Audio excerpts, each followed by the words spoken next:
far too long. We have cried. We have suffered. Black mamas have died. They are provided with no support. They are unheard. This week represents Black Maternal Health Week. And if you are heavy in social media or you have been paying attention to social media, there's been a lot of discussion, a lot of political views, a lot of commitments, a lot of support. Today ends the Black Maternal Health Week, but our mission and our fight and our voice must go on. My name is Cheryl Johnson. I am a master's prepared registered nurse with a sole purpose of being a voice for the voiceless, based on my life story and based on the stories of others who have lost their lives in a system that should have been created to help them and to save them, but it did not work out for them. I want to speak our truth on behalf of the sisters that have lost their lives to maternal complications, have lost their lives to systemic racism and being unheard. I want this podcast to represent sharing stories, creating partnerships, because we demand to be heard. We deserve to live. We deserve so much more in a time that being pregnant should be celebrated. Now there are discussions of women being afraid to have babies. Women are supporting more doulas and midwives. They're seeking their own justice and they're seeking their own care because they don't trust the healthcare system. So this is my first podcast and I am very excited. I'm excited to be here. I'm excited to share this information, and I really hope that this podcast really takes off with your support. I am going to be talking about Unheard. Our Black Mama's Cries Are Real. And that's what's on my t-shirt. And on the back of my t-shirt is something very similar. I created this t-shirt in hopes to create discussions. So when individuals, mothers-to-be, advocates, the fathers, boyfriends, girlfriends, grandmas, grandpas, when they see this shirt, they'll ask the question, what does unheard mean? What do you mean by our Black mamas' cries are real? And it would spark a discussion to ask questions about why are Black mamas' cries being unheard, and what are we doing about it? So a large part of this podcast will talk about the statistics. I have my laptop right here because I want to make sure that I am quoting the numbers, the latest numbers, correctly to you, and so you'll understand while it's still a problem. You know, I wanted to start this podcast years ago. I'm a nurse, as I stated earlier. I have about 40 years experience as a registered nurse.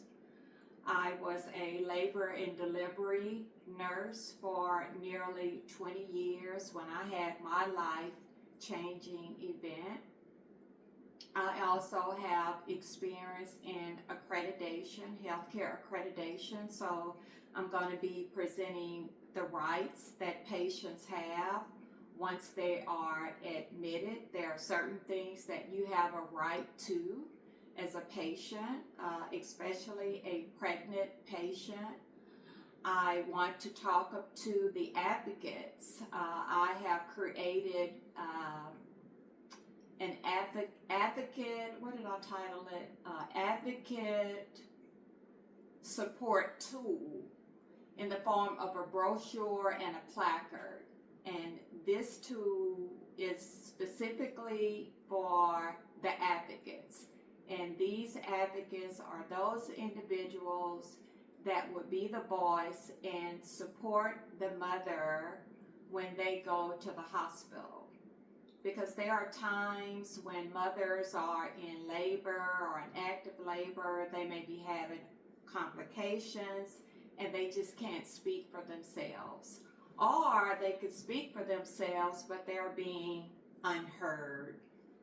That's where the advocate comes in. The advocate will be the voice, but in my mind, when I look at the data, and I'm going to present the data to you in just a little bit, when I look at the data, those numbers, when I talk about mortality, which is death, or when I talk about morbidity, the complications of, those numbers are not declining fast enough.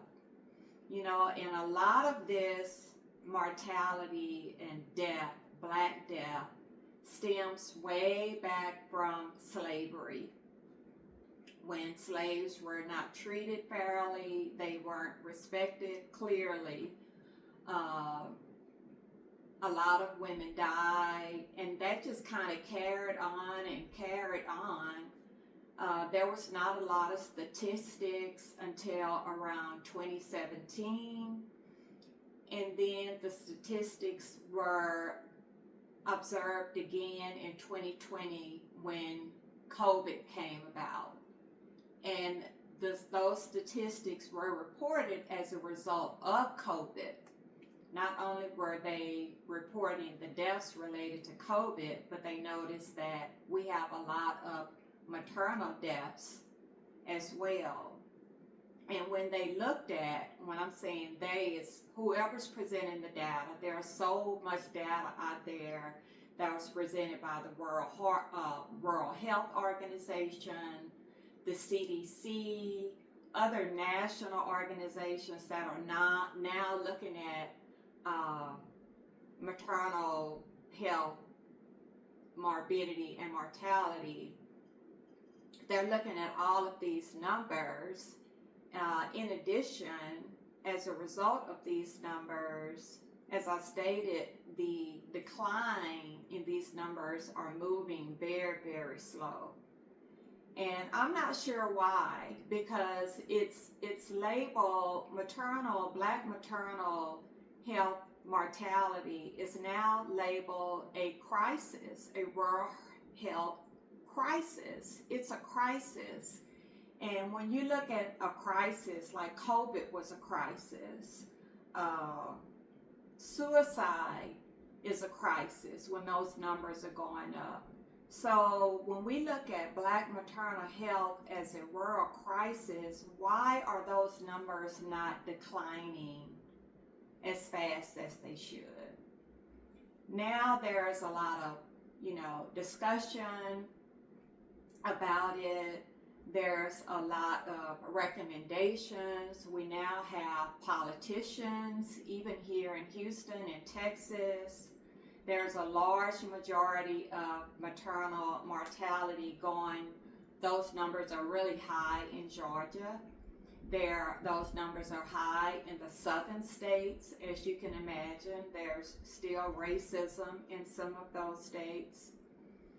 So while we have politicians doing what they're supposed to do, they're creating these policies. There was a huge policy called, I forgot the name of it. I'm sorry, I forgot the name of it, but I'll bring it to you next week on my second podcast, but there's a huge policy that has a lot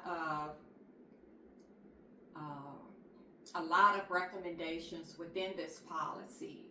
You know, they are putting demands on hospitals to be up to par and making sure that they recognize that they are putting monies into Medicaid to make sure that mothers have the resources that they need. And this is also with maternal mental health as well. So there are a lot of policies that are out there right now. Policies are being signed. There are congressmen and women talking about this crisis. There are city council, even in our state, in our city, talking about this crisis. But you know how long that's going to take, right? When these policies are signed, how long is it going to take to get these policies to reach down at the hospital level and at the local level where we can start seeing change and we can start recognizing that our mama's cries are indeed real? So I thought, as a nurse with my background and the sadness that I was trying not to cry, but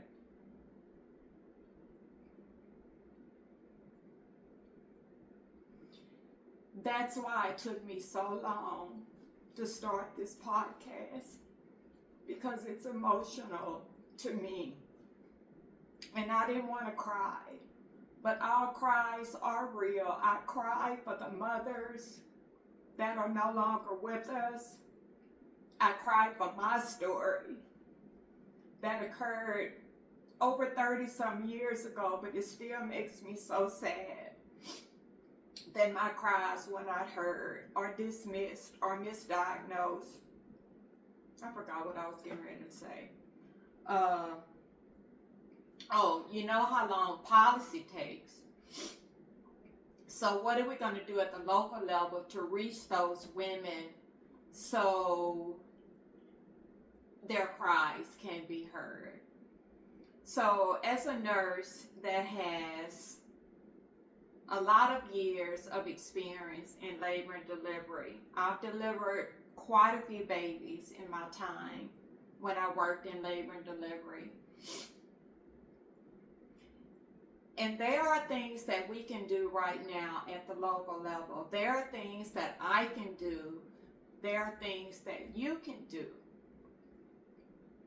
One of the recommendations that I have is the primary recommendation that I have, and I prayed on this, guys. What can we do to help these mothers? Because the statistics that are reported are numbers from the 2020. But I'm going to read this to you right now. I may be going all over the place because my brain is so full of so much information that I want to present to you. But let me present these statistics to you. And this is from the Policy Center for Maternal Mental Health. As of early 2026, data indicates that in 2024-2025, the Black maternal mortality rate in the United States remains the highest of any racial group. Black maternal mortality rate, and we're talking about mortality equals death. The death rate in the United States, one of the most richest states countries, richest nations in our country, or country within our nation, the United States is one of the richest countries in our nation, and we still have this problem. It also states that 44.8 to 50.3 deaths per 100,000 live births are occurring. Black women are 3 times more likely to die from pregnancy-related causes than white women, with disparities widening in the states.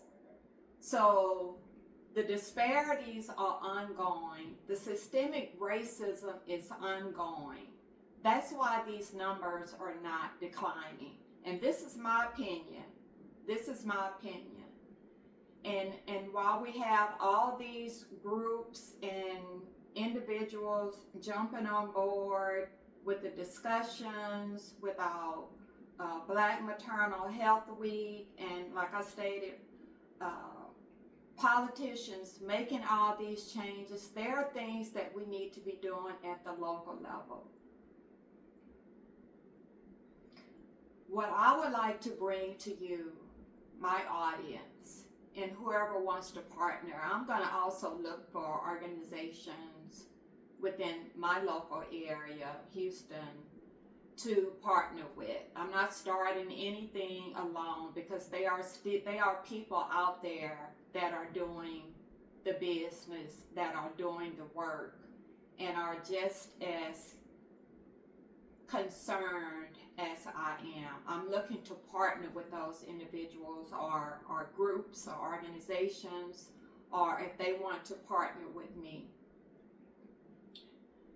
So my primary focus is advocacy education, developing this toolkit, which I have developed. Because as I stated, that when women are in the hospital, and I'm going to give you, I have so many examples, but I'm going to give you the example that you may be very familiar with, that was all over social media. This young lady went to the hospital, as she should. She was clearly in active labor. And you don't have to be a nurse, you don't have to have healthcare experience to understand. You can look at her face and her presentation. She was moving, she was thrashing about, she was crying, her cries were unheard. She was complaining. She was telling them she was in labor. Clearly, the lady, the nurse, the white nurse, dismissed her pain, dismissed her complaints, dismissed providing safe care for her and her baby, because it's no longer one patient. It's no longer one patient, it's 2. You have a mother and a baby. Those 2 were completely dismissed. The concerns were ignored. So it was all over social media. The lady ended up having her baby as soon as she was admitted. And it wasn't her first baby. I'm hoping I'm getting my stories right. There was another story about a lady, a young black lady, and we're calling these women birthing people now, birthing people. Another black birthing person went to the hospital, unheard, dismissed, was not admitted, and she had her baby in the car. That should not have happened in a healthcare system that should be in place to protect us. It should not have happened. And it made me very, very sad. And that's what's taken me so long to create this podcast, because it really it makes me cry. There's so much prejudice and racism that's still stemming in our healthcare system today. And I'm specifically talking about Black maternal health. And the persistent disparity that continues to happen has not shown a safe decline. We, as a Black person, Black women, we continue to face the highest risk of maternal complications. Our pain consistently gets dismissed.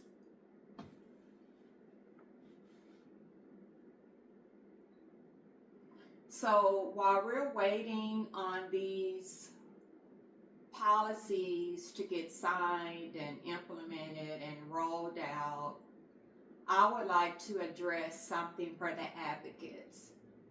And what that entails is, what do you say when you feel like your wife or your significant other, whoever the patient is that's presenting with labor pains or any type of concern regarding pregnancy? As an advocate, what do you say? Do you know what to say? Do you know how to say it? Do you know the rights that you have to protect your significant other, your wife, your sister, whomever is having the baby? Do you know what to say? Do you know the signs and symptoms to look for to avoid complications? So a large gap that I have identified is a lack of education.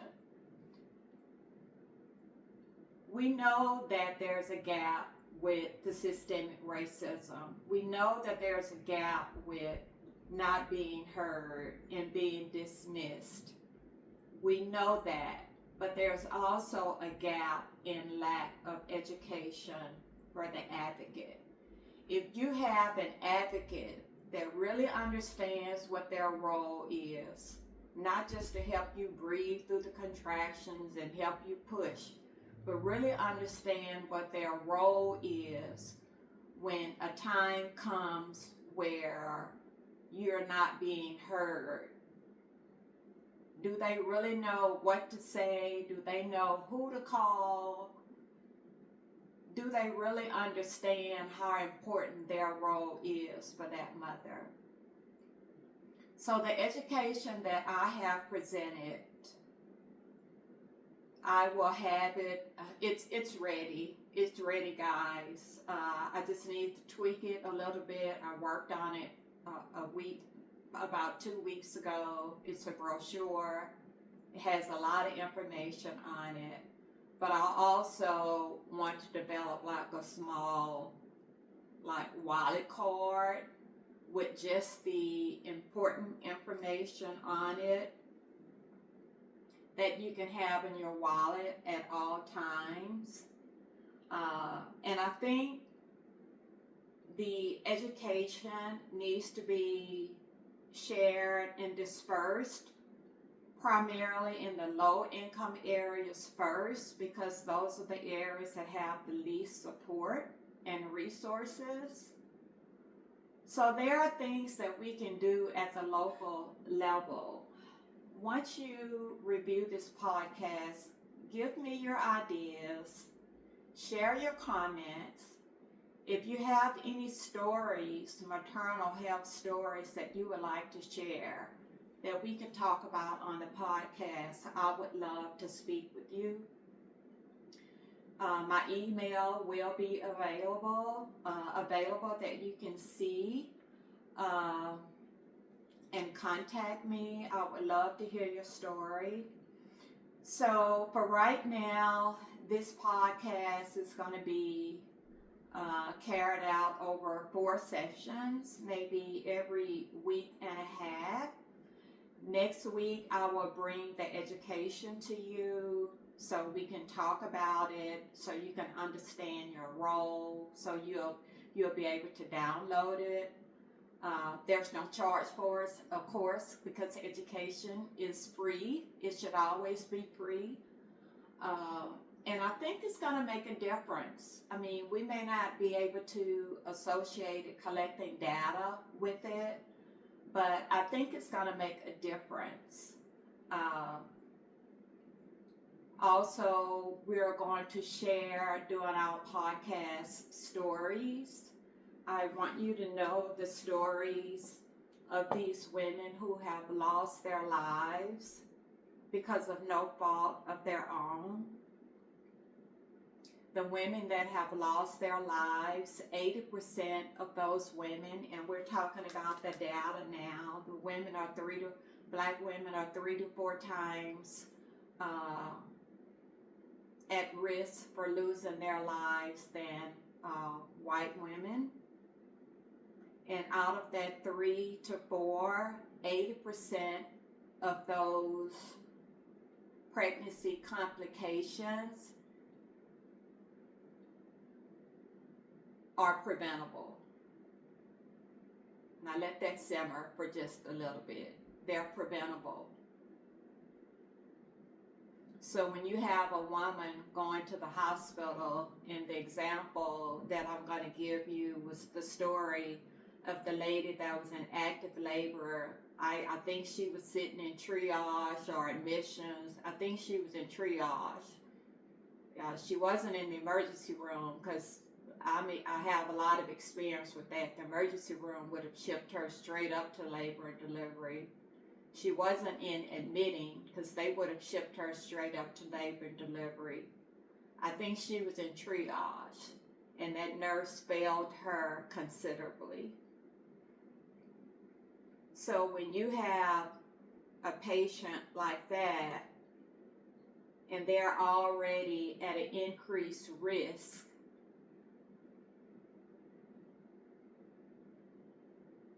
and they're in the hospital at a time that it should be nothing but joy shared amongst her and her family members, her support system, and something happens as a result of racism or not being heard, or a pregnancy complication, just think 80%, a large percent of that is preventable. And now we're talking about maternal complications, high blood pressure, embolus, bleeding. And we're going to talk about these signs and symptoms and what to do and how to recognize them during the podcast as well. So the purpose of this podcast, as I end, the purpose of my first podcast is just to bring you a lot of information in hopes that this first podcast has set the foundation for the importance of this crucial topic that is now named a crisis, a Black maternal health crisis. It says that on the back of my shirt. I also hope that you have discussions with whomever you want to, your family members. If you have someone that you know that's close to you right now that's pregnant, we're going to have those discussions with the advocates, and I want these advocates to walk away after listening to the total sessions of my podcast very confident in knowing how to handle any type of problem that mother may be going through. And what I should have said first, I'm smiling now, but what I should have said first before I started this podcast is the podcast is not meant to scare you. It's not meant to scare anyone. Pregnancy is still a joyful and happy occasion, and it should be. But it's a medical thing that's going on within your body. Your body's going through all these medical changes and serious changes. So pregnancy is serious, and it should be taken very, very serious. But it also should be a happy occasion. So by me bringing you this information and you seeing me cry and all of that, it's not meant to scare you. It's just that I'm feeling some type of way that our Black mamas are dying. as a result. So I'm going to end this podcast,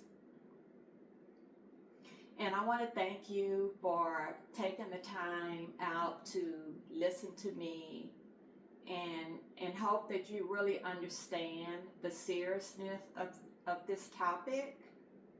And I hope that you continue to join me on my next podcast, which will be next Saturday. As I stated, I'll bring information, education to you next week, but I also want to share a couple of stories that's really going to be a little emotional for me, but I want to create a spark in you as well to understand that pregnancy is serious, but it should be a happy occasion, but it's also serious. And the racism and the disregard that our Black women are facing is real. It's very real. We can't ignore it. We have to do something, and we have to continue to talk about it. We have to continue to face what's really going on so we can see change. So as I end this podcast, again, I want to thank you for taking the time to listen to me. But again, this is the last day of Black Maternal Health Week on the 17th. It doesn't mean that our mission and our cause will end. This is just the week that has gotten the most attention, that this is the last day. So I want to end by calling out some of the names of women who have lost their lives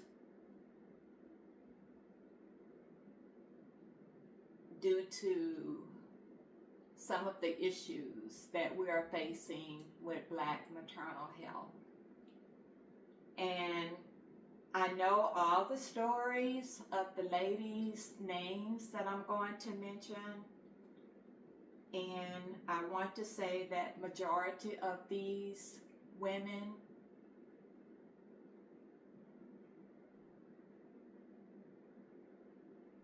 the maternal complications and associated deaths were preventable. It should not have happened. I want to start off with Dr. Shalon Irving. Her name deserves to be heard. Candy Miller. Her name deserves to be heard. Kyra Dixon Johnson. Her name deserves to be heard. Takia Young. Her name deserves to be heard. Dr. Janelle Green Smith. Her name deserves to be heard. Amber Nicole Thurman. Her name deserves to be heard. April Valentine. Her name deserves to be heard.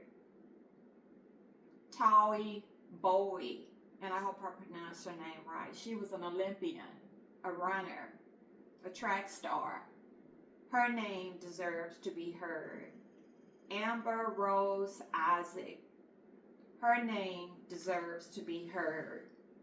Adriana Smith. Her name deserves to be heard.